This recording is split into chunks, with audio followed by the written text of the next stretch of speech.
অর্ধ পৃথিবীর বাদশা খলিফাতুল মুসলিমিন উমর ছোট্ট ছেলে নবীর নাতি হুসাইনের সাথে মাঠে খেলাধুলায় আছে। ছোট বাচ্চারা খেলাধুলায় মগ্ন থাকলে একজনে আরেকজনের সাথে একটু বাজাবাজি হয়, একটু গালাগালি হয়, একটু ঝগড়াঝাটি হয়। খেলাধুলা করতে যেয়ে হযরত ওমর ফারুক রাদিয়াল্লাহু তাআলা আনহু তিনি তখন রানিং প্রেসিডেন্ট, মদিনার রানিং প্রেসিডেন্ট। তার ছেলের সাথে নবীজির নাতি হুসাইন একটু ঝগড়া হইছে। হুসাইন ওমরের ছেলেকে একটা গালি দিছে। গালিটা হইল গোলামের ফুত গোলাম। গালিটা কি? জোরে হইল। ওমরের ছেলে গুসায় ফায়ার, কিরে হুসেন তুই আমারও গোলাম কইস, তোমার বাফরো তুই গোলাম কইস। গোলামের ফুত গোলাম কইলে তো বাফরো গোলাম ক হয়, ঠিক না? কিসিকে বাপের দারো রাগে গুসায়। আব্বা হুসাইনে আজকে আমারে এমন গালি দিছে, আমার কাছে রইছে না গালি, তোমার ফোন তো আইছে। কেমনে? হুসাইন আমারে কয় গোলামের ফুত গোলাম। আব্বা গোলামের ফুত গোলাম কইলে তুমি আর বার্তা হনি, হয়তো তোমার কোন কথা তো ঠিক। এত বড় গালি দিছে হুসাইন। বলে জি, আমি আপনার কাছে নালিশ দিলাম, আপনি আদালত বলে ইনসাফের আদালত, আপনি ন্যায় বিচার করেন। সকলেই কয় আমার বিচারটা আপনি কইরা দেন। ফুতে নালিশ দিছে বাপের কাছে। হযরত ওমর ডাক দিয়া বলেন, বাবা চিন্তা করিস না, উচিত বিচার হইব। আমার আদালতে সবসময় উচিত বিচার হয়, কখনো অবিচার হয় না, ন্যায় ইনসাফের বিচার। হযরত ওমর এইবার তিনি হযরত আলী রাদিয়াল্লাহু তাআলা আনহুর কাছে খবর পাঠিয়ে দিয়েছেন, হুসাইন তোমার ছেলে হুসাইন আমার ছেলেকে গোলামের ফুত গোলাম কইছে রে আলী।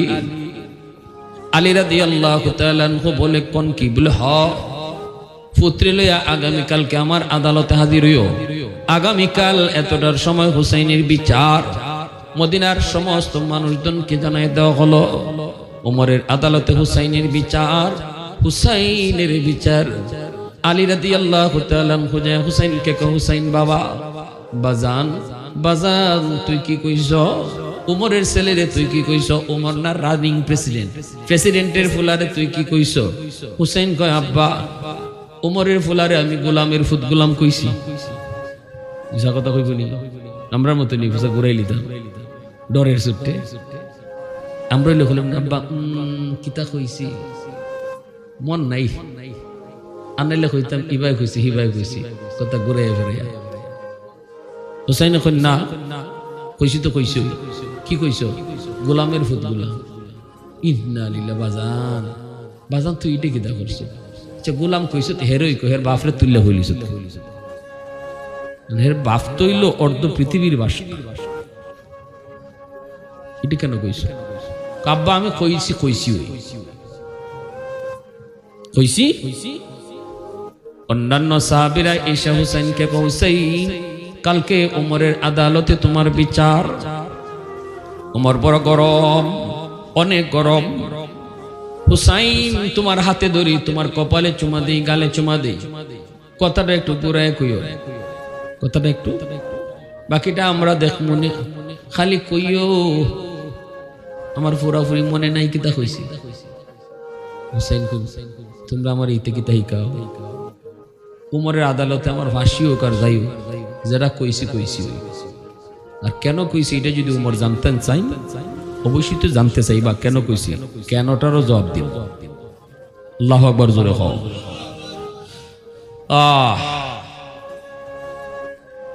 ভাইরা বন্ধুরা, উমরের আদালত বসে গেল।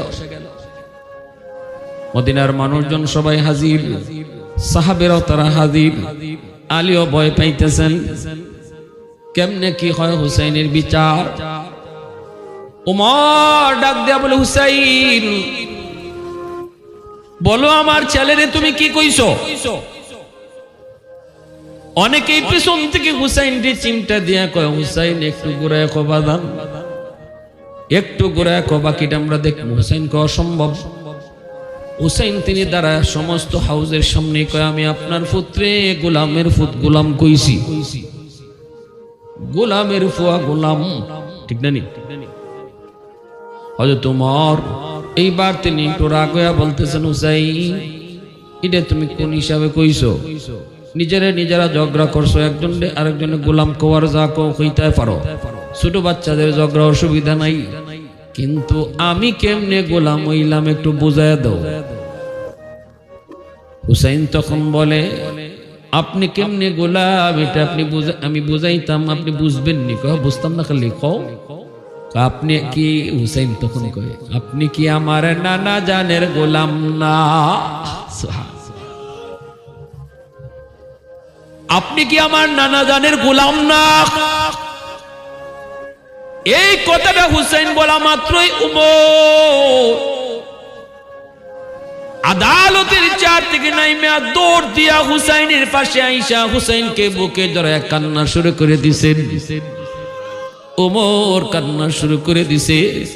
মনে করেছে অনেকে হুসাইনকে মারবে, কিন্তু ওমর হুসাইনকে বুকে নিয়ে কান্না শুরু করে দিছে। আর কো হুসাইন আবার কো আমি কার গোলাম? আরেকটা বার কো আমি কার গোলাম? কয় আপনি আমার নানা জানের গোলাম।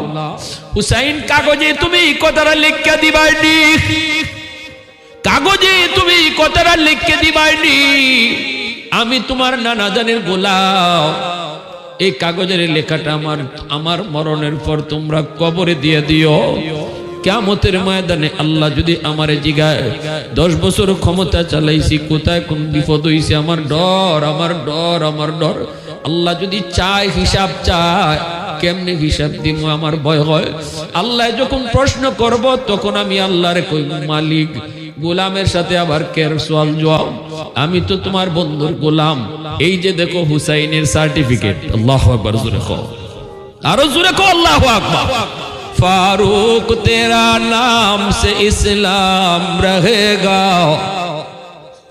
फारूक तेरा नाम से इस्लाम रहेगा, दुनिया की अदालत में तेरा नाम रहेगा, दुनिया की अदालत में तेरा नाम रहेगा, उस्मान तेरा नाम से इस्लाम रहेगा, दुनिया की सखावत में तेरा नाम रहेगा, हैदार तेरा नाम से इस्लाम रहेगा, दुनिया की शजाअत में तेरा नाम रहेगा, मुआविया तेरा नाम से इस्लाम रहेगा, दुनिया की सियासत में तेरा नाम रहेगा, दुनिया की सियासत में तेरा नाम रहेगा। मुसलमाনের আওয়াজে কও আল্লাহু আকবার, আরো জোরে আল্লাহু আকবার। ভাইরা বন্ধুরা জন্য বলতেছিলাম হযরত ওমর কি পরিমাণ ভয় ওনার অন্তরে ছিল। এর নামই হলো তাকওয়া, এর নামই হলো তাকওয়া, আল্লাহর ভয়। আমি নি আল্লাহর কাছে বাঁচতাম পারমু, আমি নি আল্লাহর কাছে মুক্তি পাইমু। ওমরের দিলের ভিতরে আল্লাহর ভয়, এই ভয়টা জনগণের অন্তর কেমন হইছে এটা দেখার লাগি ওমর মাঝে মাঝে রাতের অন্ধকারে বের হইতেন, দিনের বেলাও তিনি বের হইতেন। মানুষের অন্তরে আল্লাহর ভয় কি পরিমাণ আছে। একদিন দিনের বেলা তিনি বের হইছেন তো হইছেন। ভাইরা বন্ধুরা ছদ্মবেশে, সবাই তো ওমরকে ঠিক মতো চিনত না, বাইরেছেন দেখতেছেন একটা রাখাল বকরি রাখালি করে। ওমর তার কাছে যায় সালাম দেয়, রাখালে ওমরকে চিনল না। ওমর ডাক দেয়া কয় রাখাল, এ রাখাল একটা ছাগল আমার কাছে বেচবাইনি, আমার কাছে নগদ কিছু টাকা আছে। রাখালে কয় ছাগলগুলির মালিক আমি না, আমি হলাম রাখাল, ছাগলগুলি আমার কাছে আমানত। ছাগলগুলি আমানতের বস্তু, কখনো খেয়ানত করন যায়নি। হ্যাঁ, মেম্বারের কাছে মেম্বারিটা আমানত, চেয়ারম্যানের কাছে চেয়ারম্যানিটা আমানত, মসজিদের ক্যাশিয়ারের কাছে ক্যাশটা আমানত। এরকম ভাবে যে যে দায়িত্ব লিয়াছে, দায়িত্বটা প্রত্যেকের কাছে ছোট বড় দায়িত্ব হলো আমানত। ঠিক কিনা জোরে কও।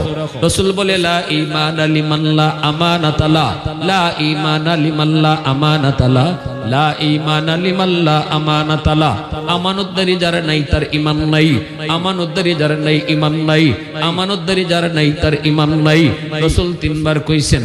অন্য হাদিসে রাসূল বলেন ইযা যুগিয়াতিল আমানাতু ফান্তাজিরিস সাআ, আমানতে খেয়ানত যখন বেশি বেশি হইব তখন তোমরা কিয়ামতের অপেক্ষা কইরো, কিয়ামতের অপেক্ষা কইরো।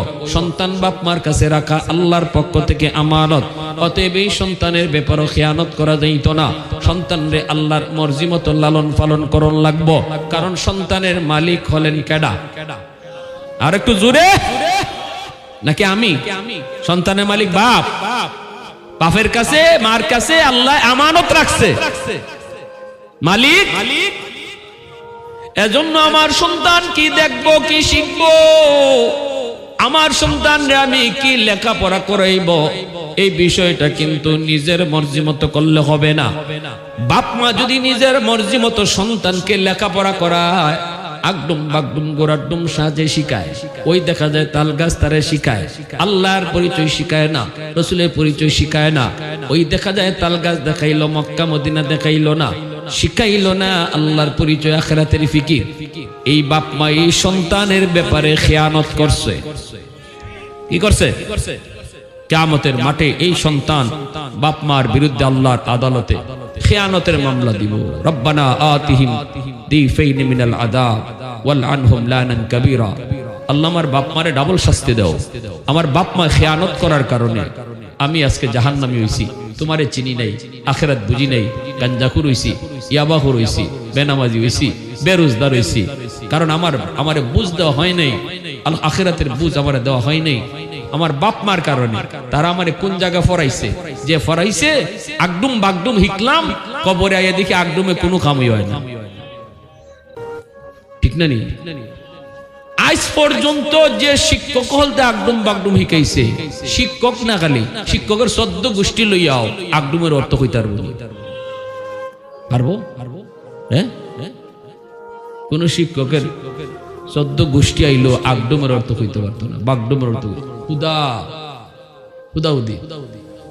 এজন্য সন্তান বাপ মার কাছে আমানত। মনে রাখবা, যে সকল বাপ মা সন্তানকে যেভাবে মন চায় এভাবে পড়ালেখা করাইতেছো, যেভাবে মন চায় এভাবে বড় করতেছো, ঘরের মধ্যে টেলিভিশন দেখায় দেখায় সন্তানকে বড় করো, এই সন্তান হাসরের মাঠে আল্লাহর আদালতে মামলা দিব।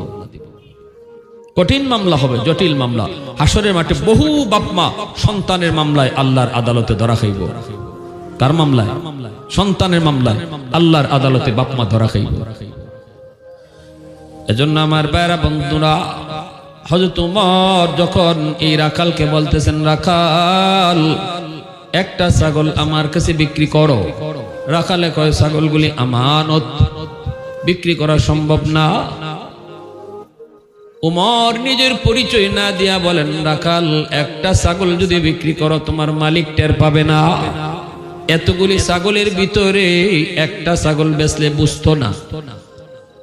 রাখালে কয়, জি না, আমার মালিক বড় চালাক, বের করার সময় গন্যা গন্যা বাইর করে, ঢুকাইবার সময় গন্যা গন্যা ঢুকায়, একটা কম হইলেই বুঝিলেইব।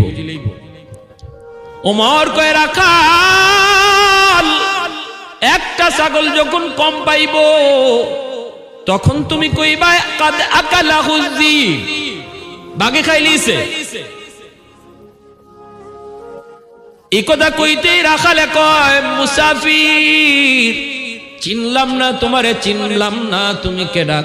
তোমার এই কথা কইলে পরে আমার মালিক টিকি বিশ্বাস করব গো, মালিকই টিকি বিশ্বাস করব, কারণ আমি জীবনে কোনোদিন মিথ্যা বলি নাই, আমানতে খেয়ানত করি নাই, কখনো আমানতে খেয়ানত করি নাই, কখনো জিন্দেগিতে মালিকের সাথে মিশা কথা কই নাই।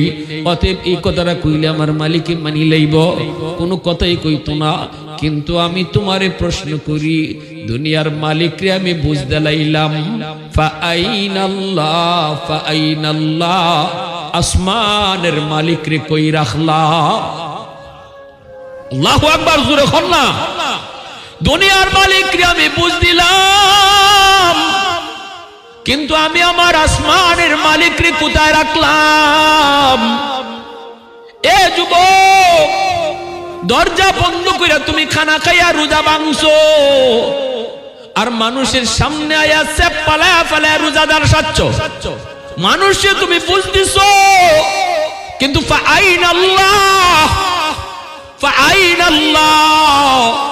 তুমি তোমার আল্লাহরে কই রাখছো? সবরে তুমি ফাঁকি দিছো, কিন্তু আমার মালিক রে তুমি কোথায় রাখছো? একটু কও, কই রাখছো? কও, কই রাখছো? কও। এই জিনিসটা দিলের ভিতরে জাগানির নামই হলো তাকওয়া। আল্লাহ পাক ওই রোজায় তোমার এইটাই হিকায়া যায়। কারণ রমজান মাসে তুমি দরজা বন্ধ করে খানা খাও নাই। যারা প্রকৃত রোজাদার এরা কিন্তু দরজা বন্ধ করে খানা খায় না। মানুষের চোখে ফাঁকি দিয়ে রোজা ভাঙ্গার সুযোগ আছিল, কিন্তু এরপরও কোন রোজাদার, প্রকৃত রোজাদার এমনটা করে না, কারণ সে দরজা বন্ধ কইরা পানিটা খাওয়ার সময় দেখে আমার আল্লাহ দেখতেছে। সুবহানাল্লাহ, জোরে কও। দেখতেছে আমার আল্লাহ, দেখতেছে পানির পে আল্লাহ সেই রইছে, আমার পে আল্লাহ সেই রইছে। এই কথাটা বাইরে সে খায় না, দরজা বন্ধ করে খানা খায় না, পানি খায় না। আল্লাহ কো বান্দা, রমজান একটা মাস রোজা রাখা তোর এইটাই শিখাইয়া গেছে। দরজা বন্ধ করলে কেউ দেখবে না, দেখি আমি আল্লাহ। অন্ধকারে কেউ দেখে না, দেখি আমি আল্লাহ। এই জিনিসটা রোজায় তোরে শিখাইয়া গেছে। বাকি জীবনটাও তুই এইভাবে চলো। সুবহানাল্লাহ, বাকি জীবনটাও তুমি এইভাবে চলো। গুনাহ করবার আগে খেয়াল করিস, কেউ না দেখলো দেখতেছি আমি আল্লাহ। মাফে কম দিতেছ কাস্টমার রে পাল্লার মধ্যে, কেউ বুঝলো না, কাস্টমারও টের পাইলো না। ফাল্লার ফেরটা তোমার কেউ বুঝলো না, কিন্তু আমি আল্লাহ দেখতেছি। রোজায় নতরে ইটে হিকায়া গেছে। সুবহানাল্লাহ, রোজায় তোমার তো ইটে হিকাই গেছে, ইটে হিকাই গেছে রোজায়। বাইরা বন্ধুরা জন্য বলতেছিলাম, যুবক, আল্লাহ পাক কই এই নিয়তে এইভাবে যারা রোজা রাখবে, এই রোজার বদলা আমি আল্লাহ নিজের হাতে তারে দিমু। as-sawmu li wa ana ajzi bihi wa fi riwayatin ujza bihi। আল্লাহ পাক রোজা একমাত্র আমার জন্য, রোজার বদলা আমি নিজের হাতে দিমু। আরেক রিওয়ায়াতে আল্লাহ কই রোজার বদলা আমি নিজে হই, রোজার বদলা আমি নিজে হই। আল্লাহ কই রোজা আমার জন্য, নামাজ আমার জন্য আল্লাহ কোথাও কয় নাই, হজ আমার জন্য আল্লাহ কয় নাই, কিন্তু রোজা আল্লাহ কইছে বান্দা আমার লাগি রাখে। কেন?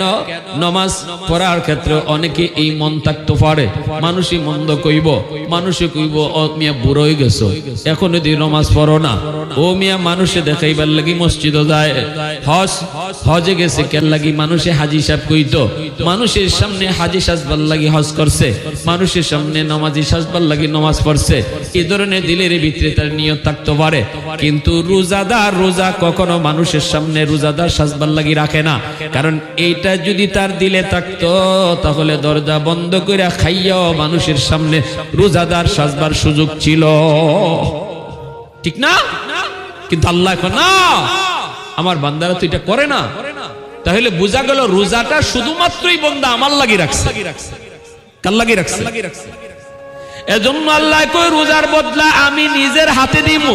আরেক রাতে আল্লাহ কই না, রোজার বদলা আমি নিজেই বান্দার হয়ে যাইমু। সুবহানাল্লাহ, আমি নিজেই বান্দার হয়ে যাইমু। আল্লাহ যদি আমার হয়ে যায়, আল্লাহ যদি রোজাদারের হয়ে যায়, তাহলে আল্লাহ যত জিনিসের মালিক, রোজাদারও তো অত জিনিসের মালিক, ঠিক না? আল্লাহ যদি কই আমি ওই তোমার, তাহলে আল্লাহর যা আছে সব তো আমার লাগি ফ্রি, আমার লাগি। এজন্য আল্লাহ কই তোমার কি আর বদলা দিমু?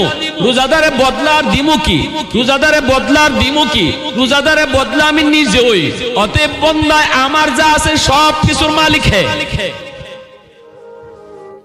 ভাইরা বন্ধুরা, এজন্য বলি রমজান মাসে জীবনের রমজান কার জীবনের শেষ জানি না রে যুবক। গত রমজানে হয়তো আমাদের মধ্যে অনেকেই দুনিয়ায় ছিল, আজকে দুনিয়াতে নাই। আগামী রমজানে এখানে আমরা যারা বইছি, হয়তো দুনিয়ায় কেউ থাকমু, কেউ থাকমু না, কেউ কবরে শুয়ে থাকমু। অতএব জীবনের শেষ রমজান মনে করে তওবার নিয়তে রমজানের 30টা রোজা রাখবো। কার কার পাক্কা নিয়ত আছে হাত উঠে আল্লাহরে দেখাও। 30টা রোজা, 20 রাকাত তারাবি পড়ব না 8 রাকাত? জোরে কই, 20 না 8? হ্যাঁ, 8 রাকাত তোলা আছে নাকি? 8 রাকাত কোনো তারাবি না, এটা বাউতাবাজি। 8 রাকাত তাহাজ্জুদ, তারাবি না, এটা তারাবির হাদিসই না, এটা তাহাজ্জুদের হাদিস। ডাকাইতে ডাকাইতে বলতে সব লই যেতেছি। রমজান মাসও একটু ইবাদত করবো, মানুষে 20 রাকাত তারাবি পড়া এখানেও ডাকাতি শুরু করছে।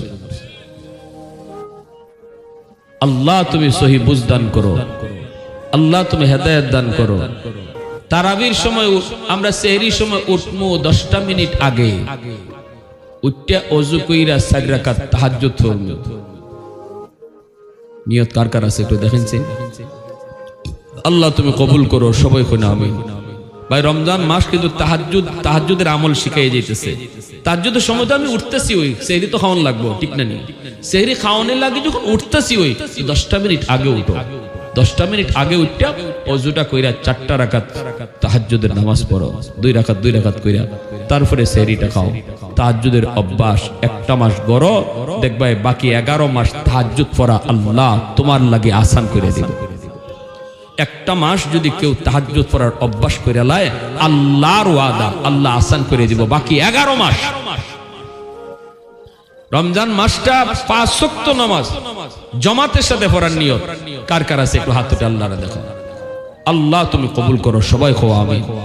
জামাতের সাথে 30টা দিন 5 ওয়াক্ত নামাজ জামাতে পড়বো, বাকি 11 মাস আল্লাহ জামাতে নামাজ পড়া আমার লাগে আসান করে দিব, আল্লাহ আসান করে দিব।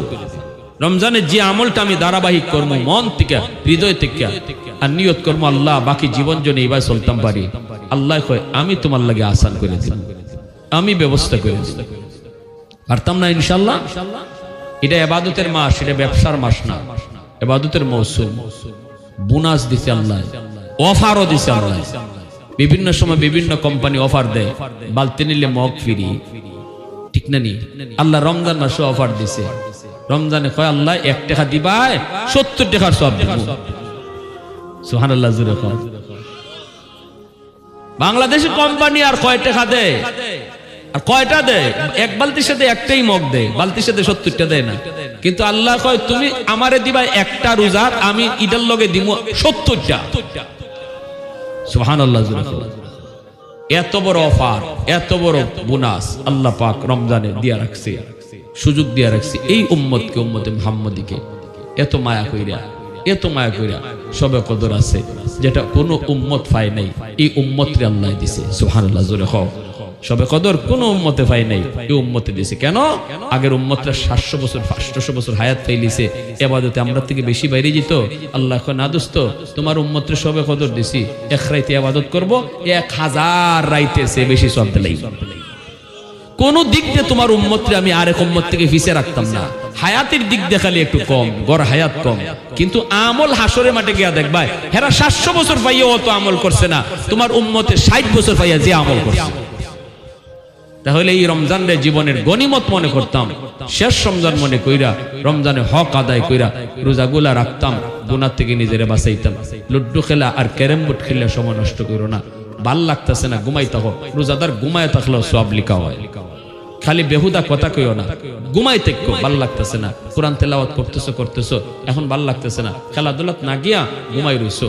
রমজানে রোজাদারের ঘুমটাও ইবাদতে শামিল হয়ে যায়। আল্লাহ আমাদের সবাইকে আমল করার এবং মান্য চলার তৌফিক আল্লাহ দান করুন। সবাই বলি আমিন। ওয়া আখির দাওয়ানা আনিল হামদুলিল্লাহি রাব্বিল আলামিন।